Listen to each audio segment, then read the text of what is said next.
And for the 1945 Retro Hugos, I picked the winning novel, Leigh Brackett's Shadow Over Mars. Because, one, it sounded interesting, and two, I have been wanting to read Leigh Brackett for quite some time. In fact, she was known as the Queen of the Space Opera.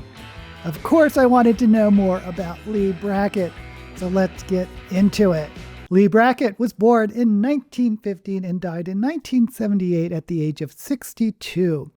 She was first published in 1940 with a science fiction short story in the pulp magazine Astounding Science Fiction, and she was quite prolific in the 1940s as a science fiction writer, becoming one of the few prominent women who wrote in the golden age of science fiction. Like most science fiction authors of that time, she mostly wrote for the pulp magazines, which meant she mostly wrote short stories, so sometimes she sold longer works to be serialized, like Shadow Over Mars, which won the Retro Hugo for 1945. She was mentor to Ray Bradbury. She married fellow science fiction author Edmund Hamilton in 1946, where Ray Bradbury was the best man. She and her husband were also good friends with Robert Heinlein.